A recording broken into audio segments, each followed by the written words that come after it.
ایک ایسی کراماتی تابوت جسے حاصل کرنے والا پوری دنیا فتح کر سکتا ہے۔ وہ تابوت جسے حاصل کرنے کے لیے یہودیوں نے ہزاروں مقامات کھود ڈالے۔ اس تابوت میں ایسی کیا چیز رکھی ہے جو یہودی ہر حال میں اسے ڈھونڈنا چاہتے ہیں؟ یہ تابوت تاریخ میں کس کے پاس تھا اور قیامت سے پہلے کون حاصل کرے گا؟ ہم آپ کو بتانے والے ہیں اس ویڈیو میں، اس لیے اس ویڈیو کو ذرا بھی مس نہ کریں اور اسے آخر تک دیکھیں۔ جب یہ دنیا بنی ہے تب سے لے کر آج تک مسلمان، یہودی اور عیسائی ایک دوسرے کے مخالف رہے ہیں، لیکن ایک جگہ ہے جہاں پر یہ تینوں دھرم مذاہب متفق ہوئے ہیں، اور یہ تابوت سکینہ ہے۔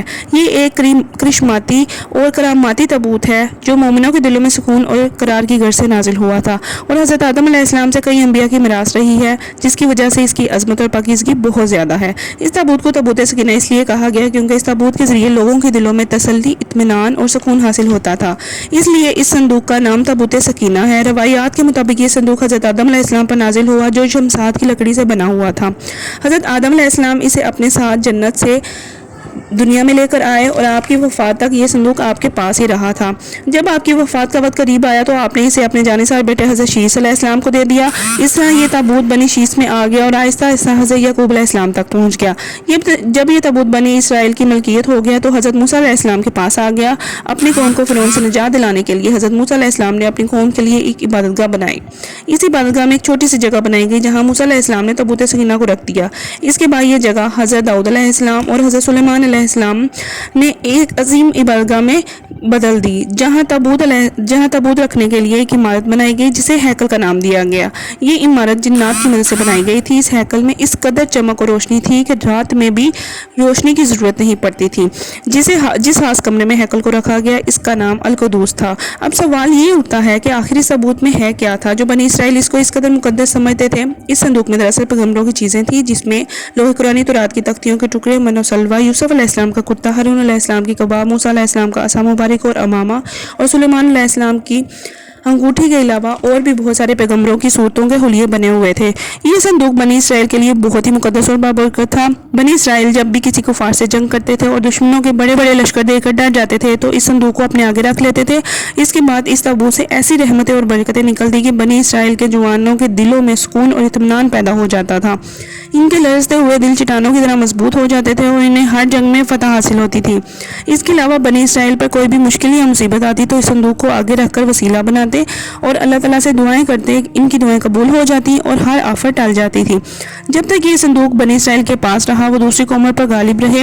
یہ صندوق بنی اسرائیل کے لیے عروج اور برکتوں کا سبب بنا، مگر جب بنی اسرائیل راہ حق سے بھٹک گئے اور طرح طرح کے گناہوں میں مبتلا ہو گئے اور ان لوگوں میں شرک اور کفر شروع ہو گیا تو ان کی بدعمالیوں کی نحوست سے اللہ نے ان پر عذاب نازل کیا، اور قوم عمالقہ کے کفار نے اپنے ایک لشکر کے ساتھ ان پر حملہ کر دیا، اور ان کفار نے بنی اسرائیل کا قتل عام کر کے ان کی بستیاں برباد کر ڈالی، سارے شہر کو تہس نہس کر ڈالا اور اس تابوت کو اٹھا کر اپنے ساتھ لے گئے۔ انہوں نے اس مقدس صندوق کو اٹھا کر کوڑے دان میں پھینک دیا۔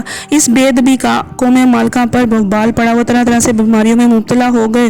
قوم عمالقہ کے 5 شہر بری طرح سے برباد ہو گئے اور ان میں طرح طرح کی بیماریاں پھیل گئی۔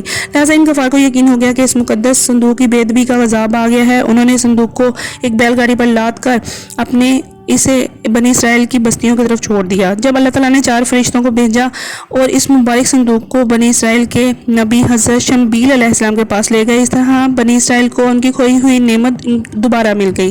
جیسے ہی یہ مقدس صندوق بنی اسرائیل میں واپس آئی ان کی کھوئی ہوئی وقار دوبارہ لوٹ آئی، لیکن یہ قوم اتنی سرکش اور نافرمان کی تھی کہ وہ ہر زمانے میں کسی نہ کسی برائی میں مبتلا ہو جاتی تھی۔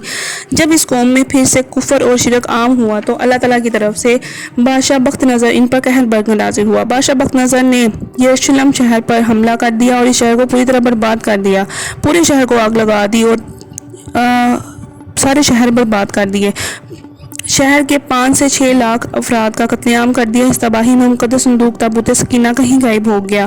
آج تک اس کا کوئی نام و نشان نہیں ملا۔ لوگ جب بھی صندوق کو بے صبری سے تلاش کرتے ہیں، اس صندوق کی وجہ سے وہ اپنا کھویا ہوا وقار دوبارہ حاصل کر سکتے ہیں، اور انہیں پہلے سے عطا کیا گیا تھا۔ تابوت سکینہ آج کہاں ہے اور اس کے متعلق ایک الگ رائے ملتی ہے۔ الگ الگ قیاس لگائے جاتے ہیں۔ کچھ لوگ کہتے ہیں کہ بخت نصر کے حملے کے بعد اس تابوت کو افریقہ لے جایا کر وہاں توبیہ کے چرچ میں اس کو رکھ دیا گیا جہاں وہ آج بھی موجود ہے۔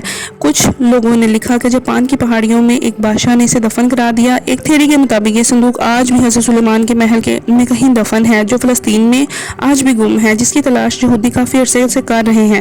محل کی بنیادوں کو آج بھی ڈھونڈنے کی کوشش کی جا رہی ہے جسے ہیکل سلیمانی کہتے ہیں۔ مسلم علماء کا کہنا ہے کہ یہ صندوق امام مہدی کو ورثے میں ملا ہے جس کو آپ قیامت سے پہلے اپنے ساتھ لے کر ظاہر ہوں گے۔ اس تابوت کے ذریعے آپ کو فار پر فتح حاصل کریں گے۔ بہرحال یہ نظریات صرف قیاس پر مبنی ہے۔